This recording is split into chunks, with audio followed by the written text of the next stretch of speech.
Sejam bem-vindos à nossa aula de Panorama Bíblico. Hoje nós vamos iniciar o Novo Testamento, a nossa nona aula. Semana retrasada, a última aula, a gente falou sobre os profetas menores que finalizam, ou melhor, a gente falou do período interbíblico, que são aqueles 400 anos antes da chegada de Jesus. E hoje nós vamos começar a entrar no Novo Testamento. Hoje nós vamos tentar falar dos 4 evangelhos: Mateus, Marcos, Lucas e João. Os 4 evangelhos canônicos, né? E um ponto interessante já introdutório é o seguinte: os estudiosos geralmente chamam os evangelhos separam em 2 categorias: os evangelhos sinóticos e o evangelho não sinótico. E quais são os evangelhos sinóticos? Mateus, Marcos e Lucas. Sinótico tem a ver com ver junto, né?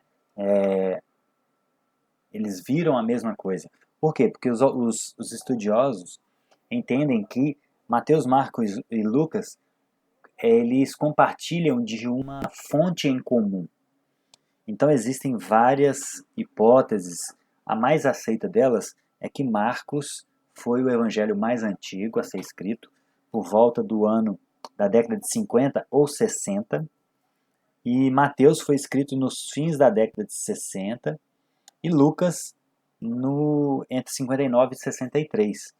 E essa é uma opinião. E tiraram muitas fontes de Marcos. Existem outras, que Mateus, que colocam a data um pouco mais tardia, mas basicamente Marcos aparece na maioria das teorias como a fonte mais antiga. Então isso é quase um consenso.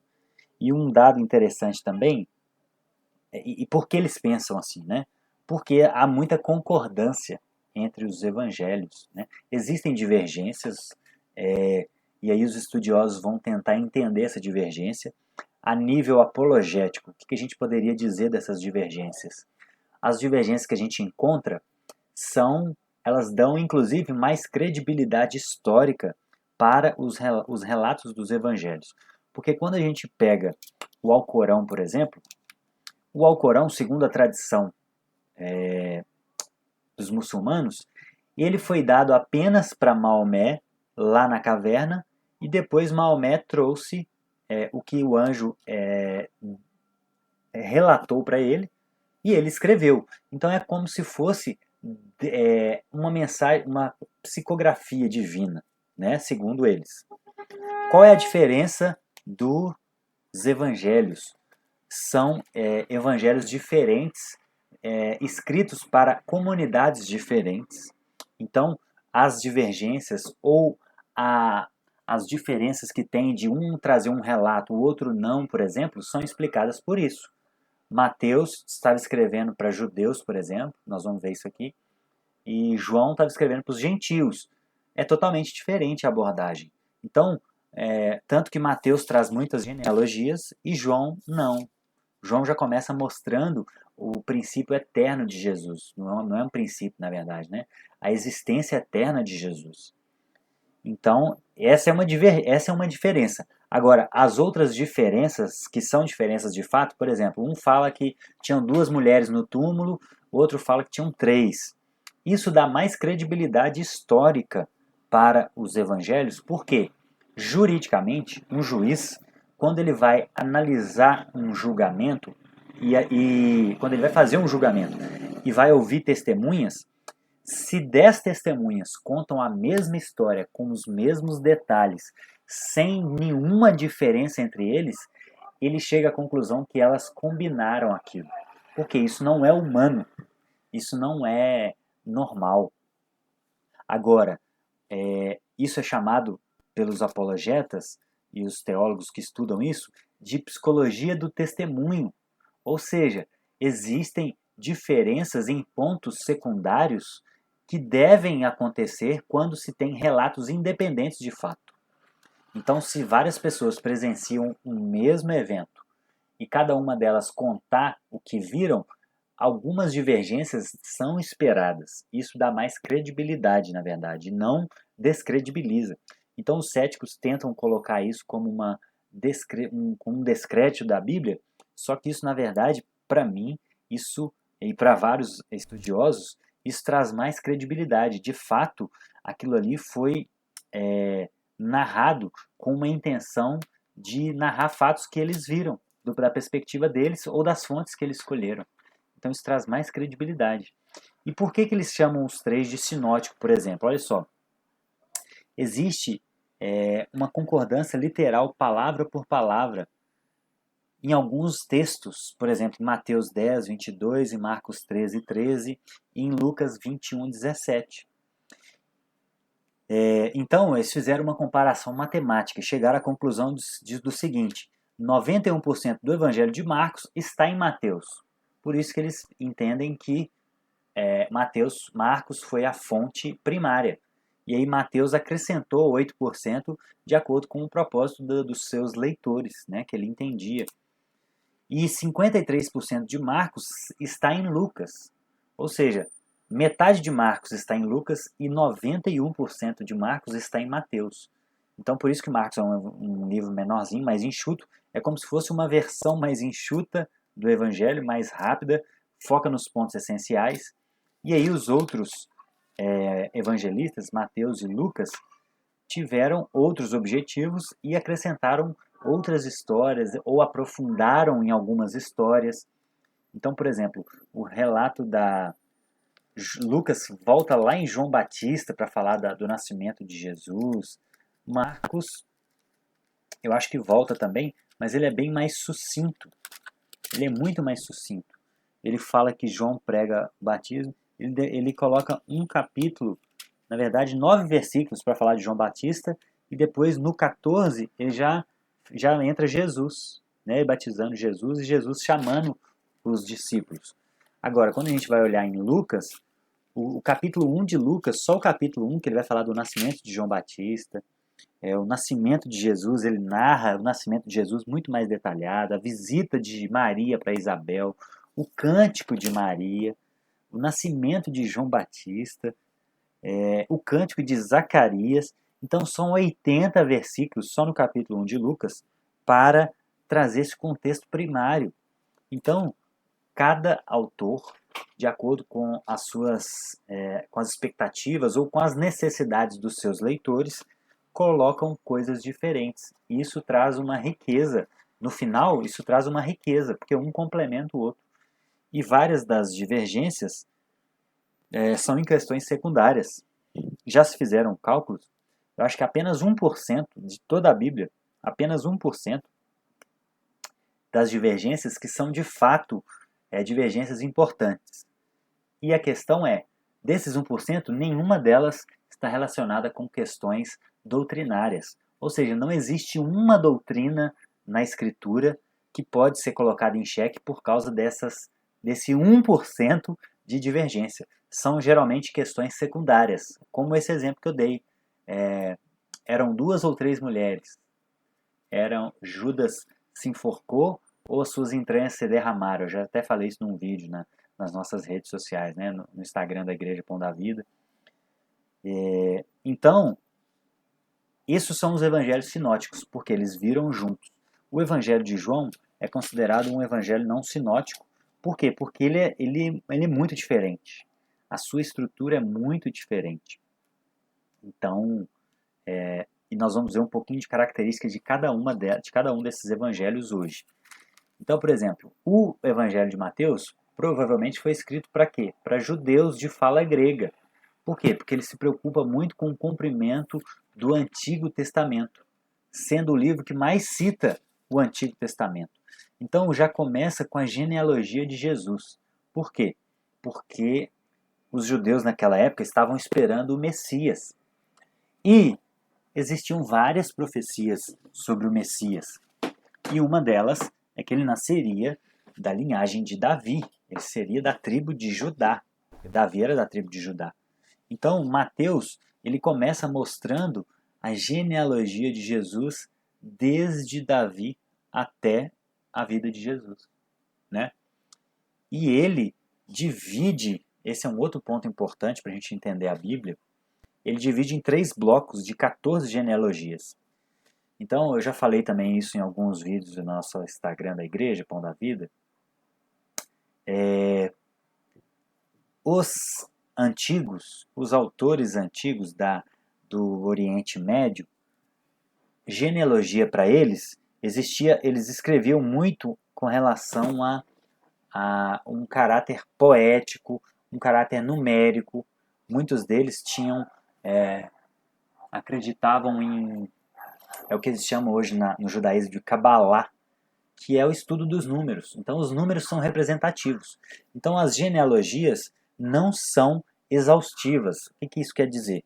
Às vezes, de acordo com o propósito, eles colocavam apenas pessoas mais importantes na genealogia, ou para caber nessa numerologia, ou para cumprir um propósito específico, de mostrar que a descendência era daquela pessoa mais importante. Então, Abraão, por exemplo, não poderia faltar. Mas talvez uma pessoa lá no meio que não foi tão relevante historicamente, ele poderia pular, né? Então isso era comum na escrita do Oriente Médio antigo, tá? Então Mateus é super organizado.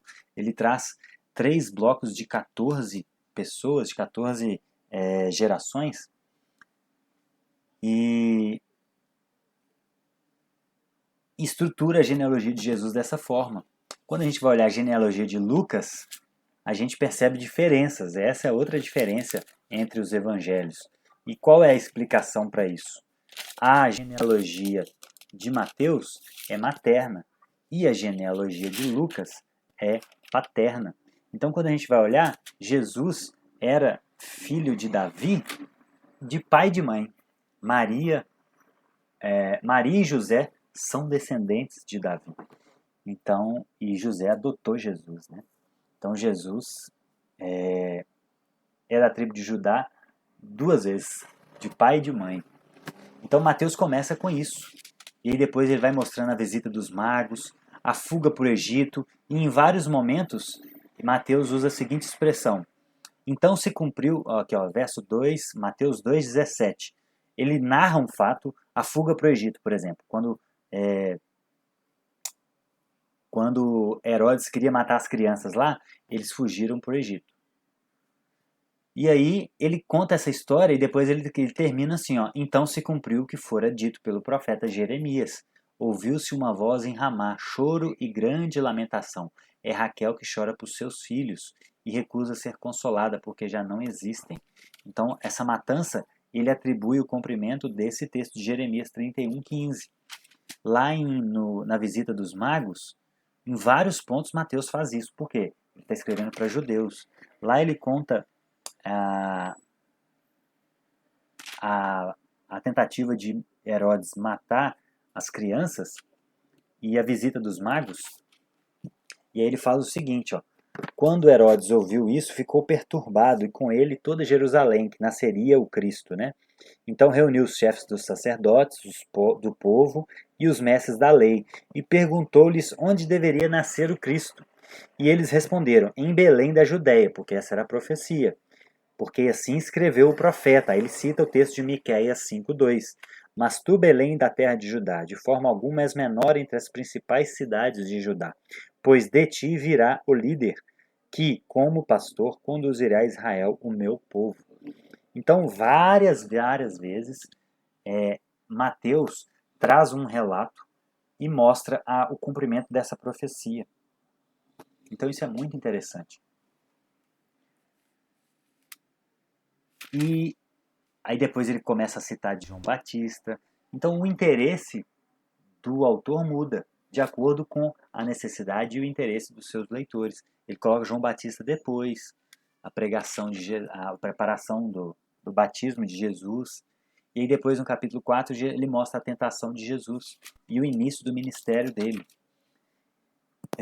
Então Mateus ele tem uma outra característica. Ele explica muitos costumes judaicos. Então, isso faz com que a gente entenda ou pressuponha de que ele não explica muitos costumes judaicos. Então, isso dá a entender que os destinatários já estavam familiarizados com o assunto. Ele emprega uma terminologia judaica como, por exemplo, o termo reino dos céus, Pai Celestial. Isso eram terminologias judaicas. Então, Mateus ele não explica. Se você é de uma área, por exemplo, da tecnologia, né? O Alex é da área da tecnologia. Se você está conversando com uma outra pessoa que é da área da tecnologia, você não vai ficar explicando para ele termos básicos de computação, de o que é internet, o que é. Você já pressupõe que ele entende aquela linguagem. Então, ao que parece, Mateus pressupunha isso também. E Mateus relata de forma mais extensa o Sermão do Monte também. Mateus capítulo 5, 6 e 7. Esse é um dos textos mais importantes da Bíblia, gente. O Sermão do Monte, ele traz ensinamentos sobre muitas áreas da vida, sobre o Jesus ele vem consertar muitas coisas do Antigo Testamento no Sermão do Monte. Isso está registrado em Mateus 5, 6 e 7. Então ele vai falar das bem-aventuranças, dando força para os discípulos, do sal da terra, que Jesus cumpre a lei, que ele não veio abolir a lei. Aí ele fala de homicídio, adultério, divórcio, juramento, vingança, o amor aos inimigos. Ele vem trazendo coisas novas, corrigindo a interpretação dos fariseus errada, da tradição humana. E aí no capítulo 6 ele fala da ajuda aos necessitados, de dar esmola sem ser visto, da oração, do jejum. E aí no verso 19 ele começa a falar dos tesouros no céu, para a gente não acumular tesouro no céu, das preocupações da vida, do julgar ao próximo, de insistir na oração, na porta estreita e na porta larga, a árvore o seu fruto, o prudente e o insensato. Então, o Sermão do Monte é uma das obras-primas da Bíblia. Isso está registrado no livro de Mateus. Aí, a partir daqui, ele começa a citar muitos milagres. Então, parece que o objetivo dele é convencer o leitor de que Jesus é o Messias, porque uma das profecias do Messias é que ele faria milagres. Então, ele fala da genealogia, ele fala da autoridade que ele falava, né? Que ele falava como quem tinha autoridade. E ele cita vários milagres nos próximos capítulos, cita muita parábola de Jesus. Então parece que ele estava querendo convencer o leitor de que Jesus é o Messias prometido pelo Antigo Testamento aos judeus. Então essa é uma característica muito forte do livro de Mateus. Ele é um livro judaico. E é um livro bem grande, né? Ele tem 28 capítulos. 28. E termina com a grande comissão, falando para os discípulos irem e fazerem novos discípulos, batizando-os em nome do Pai, ensinando eles a obedecer tudo que eu vos ordenei. Então esse é o livro de Mateus. Então, a característica de Mateus é escrito para judeus. E ele mostra genealogia de forma extensa, ele mostra muitos milagres, mostrando que ele tinha o interesse de provar para os judeus que Jesus era o Messias. Marcos, já o livro de Marcos, ele provavelmente foi escrito para a igreja de Roma ou para leitores gentios. Por quê? Porque, diferente de Mateus, ele explica alguns costumes judaicos. Lá em Marcos 7, por exemplo, olha que interessante.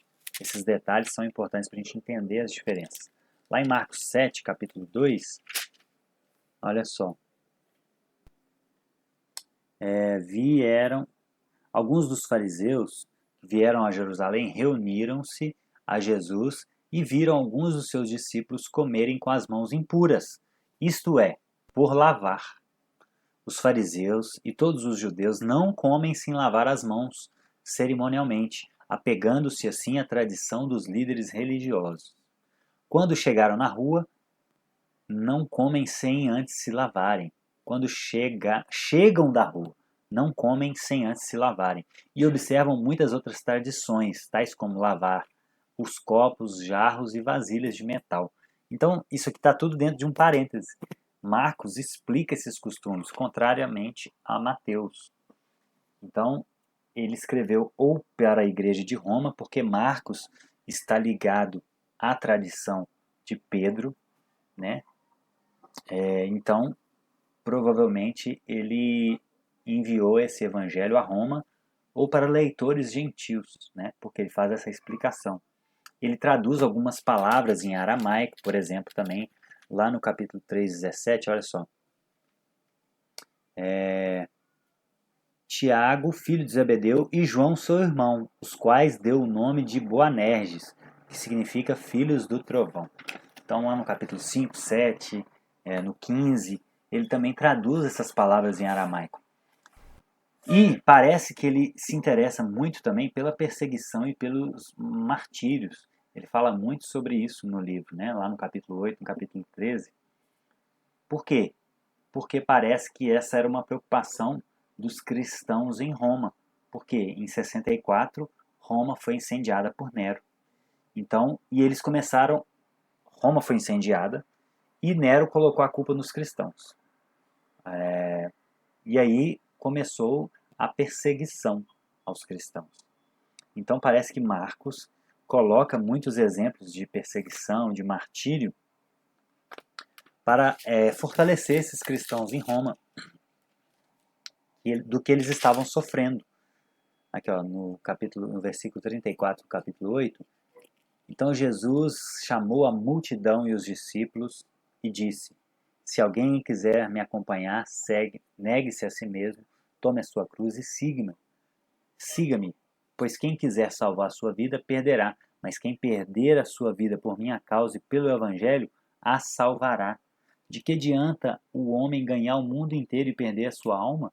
Ou o que poderia dar o homem em troca de sua alma? Então Marcos parece que é uma preocupação em mostrar para as pessoas que essa perseguição é ruim, é dura, é injusta, mas a vida eterna tem mais valor. Então se você está perdendo a sua vida por amor ao Evangelho, você tem que glorificar a Deus e agradecer por essa oportunidade, porque vale a pena, né? Então essa é a característica de Marcos. Provavelmente ele está ligado a Pedro, e Pedro foi martirizado em Roma. Pedro e Paulo, né? E então parece que esse evangelho foi escrito para a igreja de Roma ou para leitores gentios, talvez em Roma também, né? O próximo é o evangelho de Lucas. Lucas, ele destina o evangelho dele a um homem chamado Teófilo. Ele fala que escreveu, ele fala que, olha, no capítulo 1, muitos se dedicaram a elaborar um relato dos fatos que se cumpriram entre nós, conforme nos foram transmitidos por aqueles que desde o início foram testemunhas oculares e servos da palavra. Eu mesmo investiguei tudo cuidadosamente, desde o começo, e decidi escrever-te um relato ordenado, ó excelentíssimo Teófilo. Parece que era uma pessoa de posição muito alta, por causa desse termo, né? Ó excelentíssimo. Provavelmente um... E também Lucas era médico de profissão. Paulo, lá em Colossenses 4,14, ele fala isso. E era cooperador de Paulo.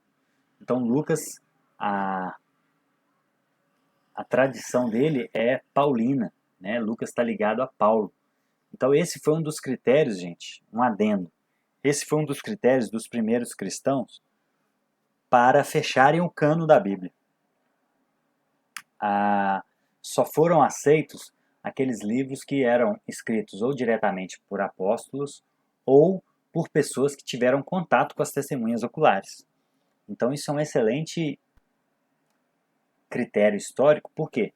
Porque quanto mais próximo das fontes primárias, mais credibilidade. Então, quanto mais distante, maior a probabilidade de se perder informações no caminho. Não necessariamente de propósito, né? Às vezes sem intenção. É o famoso telefone sem fio, né?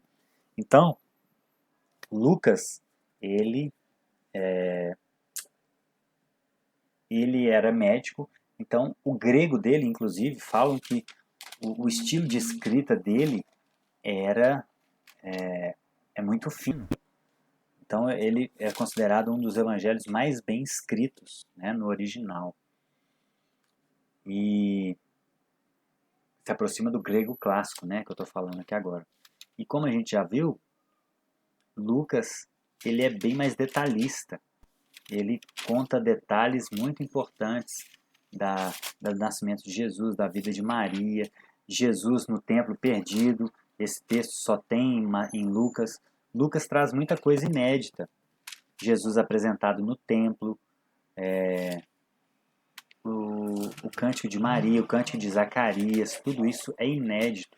Só tem em Lucas a visita de Maria a Isabel, né?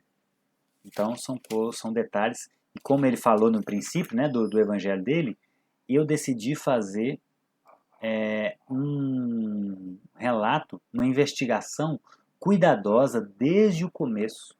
Então ele tinha essa questão científica, né? Ele era médico, ele tinha esse detalhamento muito grande. Ele traz a geração, ele traz a genealogia de Jesus e vai até Adão. Olha para você ter ideia. Ele vai até Adão.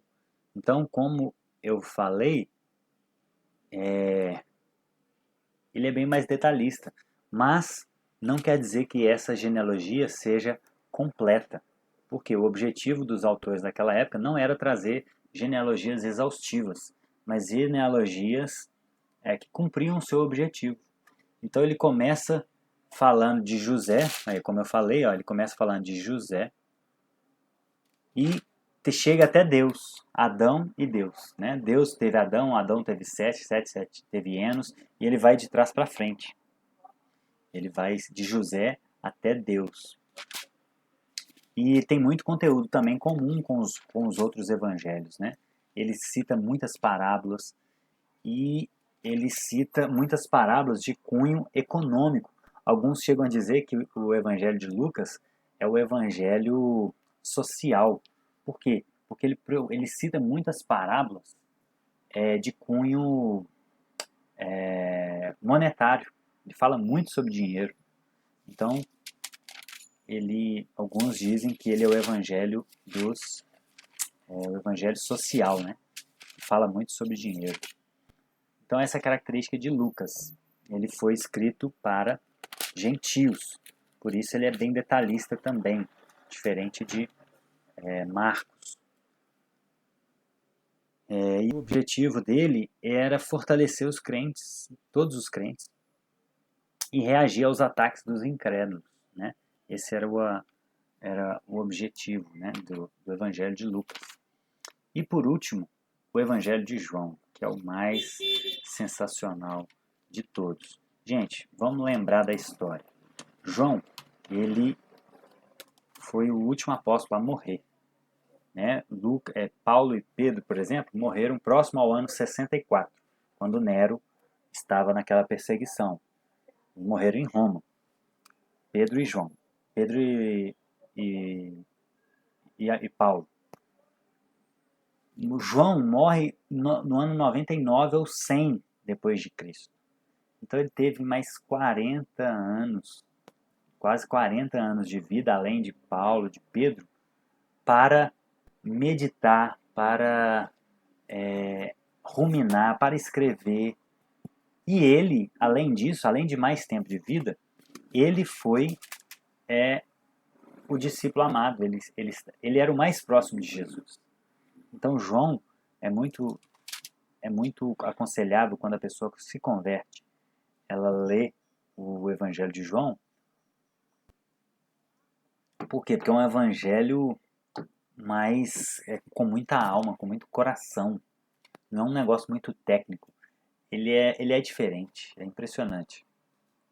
E pelo tempo que ele escreveu, muitos dos escritos de João, não só o Evangelho, mas as cartas de João, foram escritas para combater a seita do gnosticismo, que era uma seita cristã de judeus que se convertiam ao cristianismo e trouxeram as crenças gregas para dentro do cristianismo, como o mundo é mau, o mundo material é mau, por isso eles não aceitavam que Jesus veio em carne.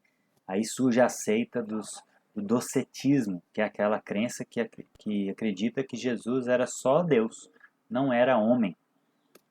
E aí João escreve muito sobre isso, né? Ele começa falando que o que era, no princípio, era aquele que é a palavra, ele estava com Deus, ele era Deus. Ele estava com Deus no princípio. E aí ele vai dizer que o verbo se fez carne.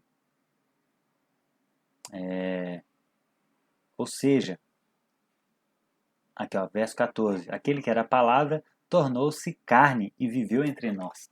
Então isso aqui, João está combatendo já o evangelho, os cristãos gnósticos, que acreditavam que Jesus era só Deus, não tinha vindo em carne. Por quê? Na cabeça deles, como eles herdaram essas crenças gregas, a matéria é má, então Deus não ia assumir forma humana, porque a matéria é má. E Deus não pode, Deus é perfeito, né? Então foi esse erro de um pressuposto que eles tinham que gerou essa confusão no primeiro século. No segundo também. E o gnosticismo foi uma das seitas mais perigosas para o cristianismo. Eu estou estudando isso agora na pós-graduação.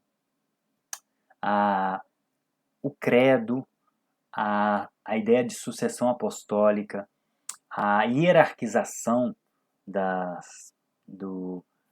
organização cristã de bispos, presbíteros e diáconos, tudo isso foi feito em resposta ao gnosticismo. Os concílios, né, alguns concílios, o concílio de Nicéia, por exemplo, foi em 325, foi discutir a divindade de Jesus. Por quê? Porque a seita gnóstica estava muito forte, era muito forte naquela época. E gerou muito problema. Então João, ele escreve dessa perspectiva, ele já estava muito mais avançado no tempo, e ele já estava enfrentando essa seita, né? O Evangelho de João, alguns datam ele por volta do ano 85, depois de Cristo, ou seja, já estava em uma idade bem avançada. O Apocalipse é escrito no ano 99, próximo da morte dele. Mas o Evangelho por volta do ano 85. Então ele teve muito mais tempo para ruminar, para pensar nas palavras de Jesus, escrever.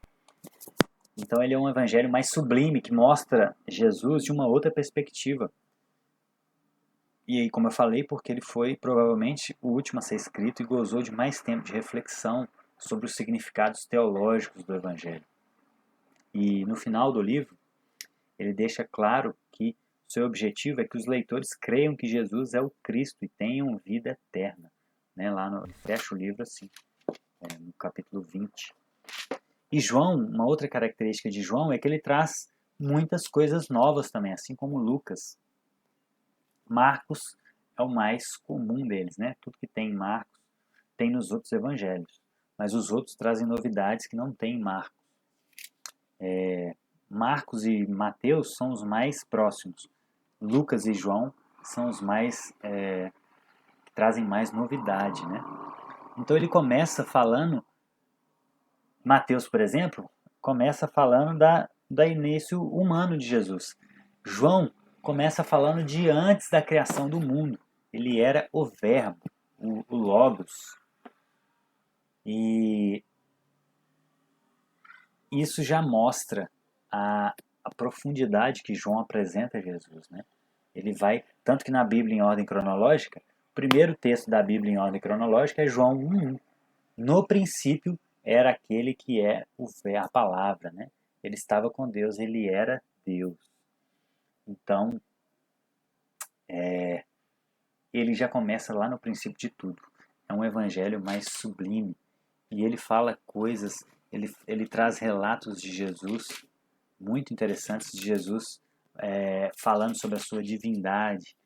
Lá em João 8,58, por exemplo, ele traz aquele texto que Jesus fala o seguinte: antes que Abraão existisse, eu sou. Ou seja, quando ele fala eu sou ali, Jesus está falando o termo que descrevia Deus no Antigo Testamento.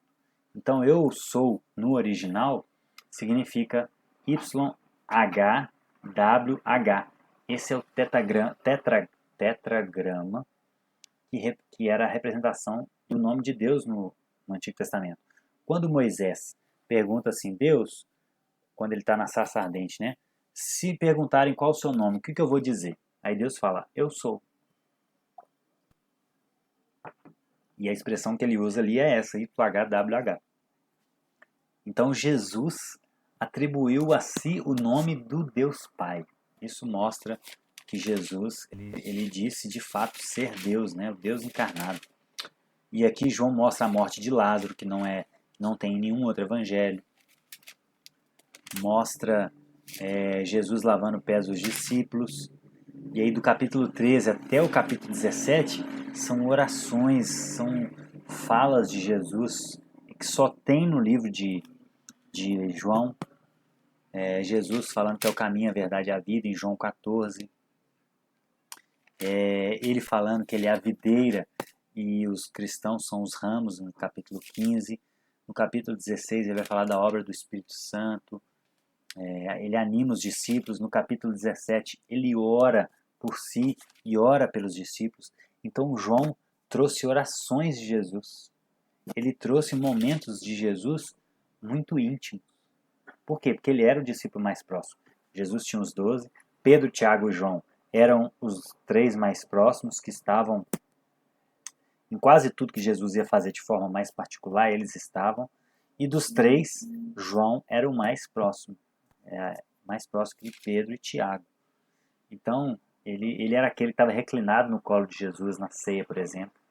Aí Pedro pergunta a ele quem é o traidor. E aí João pergunta para Jesus, quem é o traidor? Então, do capítulo 13 ao 17, são questões inéditas, são orações de Jesus, provavelmente em momentos que só João estava com ele, né? E aí depois ele vai trazendo pontos mais em comum, né? Da crucificação, da ressurreição. Então, João também tem muitas questões históricas, né? No final da minha Bíblia Estudo aqui, ó, tem uma parte chamada A Harmonia dos Evangelhos. Então ele mostra aqui, ó, a apresentação de Jesus, onde está em Mateus, Marcos não traz, Lucas e João. Os primeiros anos de João Batista, ó, só Lucas que traz, tá vendo? Os primeiros anos de Jesus, Mateus e Lucas, Marcos e João não trazem. Então essa Bíblia aqui é NVI, gente, é uma Bíblia sensacional e ela traz vários pontos. E onde está, olha lá, o João tem menos pontos em comum, tá vendo? Olha. Por quê? Porque ele traz coisas mais inéditas e mais profundas. São várias páginas desse estudo. Então, assim, gente, os evangelhos, esse é o resumo do que são os evangelhos. Mateus é um evangelho voltado para judeus, ele foca muito no Antigo Testamento, no cumprimento de profecias. Marcos é um evangelho mais resumido, provavelmente foi escrito para a igreja de Roma e para gentios, porque ele explica alguns costumes judaicos de forma bem detalhada. Lucas foi um evangelho escrito para provavelmente uma pessoa de alta posição lá em Roma, um político, enfim, alguém desse nível. É endereçado a Teófilo, né? E ele foi escrito de forma mais bem escrita, um grego muito bem escrito. E ele traz muitas parábolas de Jesus, em especial focando na questão financeira. Lucas é considerado o evangelho social, né? E João é o evangelho mais sublime. Ele mostra Jesus de uma outra perspectiva. Ele traz detalhes da vida de Jesus mais inéditos, né? Orações de Jesus inéditas. Ele apresenta Jesus de uma forma mais sublime, mais espiritual, vamos dizer assim, né? Menos humana. E quando a gente olha para os 4, eles se completam de uma forma tremenda, né? Eles se completam porque Jesus é 100% Deus, 100% homem. Essa é a nossa crença, a crença que temos como igreja e que vem de lá dos primeiros concílios da igreja cristã, que essa foi a conclusão, né? De discussão por causa desses evangelhos gnósticos que surgiram depois, século II e III, eles começaram a discutir a natureza de Jesus e chegaram à conclusão que Jesus é 100% homem e 100% Deus.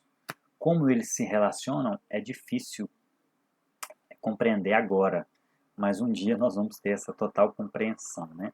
Mas essas duas afirmações são dignas de serem defendidas, né? Jesus é 100% homem e 100% Deus. Então esses são os 4 evangelhos, 3 sinóticos, Mateus, Marcos e Lucas, e um não sinótico, que é o evangelho de João, que é um evangelho diferenciado nesse ponto, né? Então, semana que vem a gente continua com o livro de Atos e a gente vai entrando em algumas cartas de Paulo, que são as primeiras, para a gente ir destrinchando um pouquinho mais cada uma delas, tá bom? Deus abençoe vocês, aguardo vocês na próxima aula. Em nome de Jesus. Vão com Deus.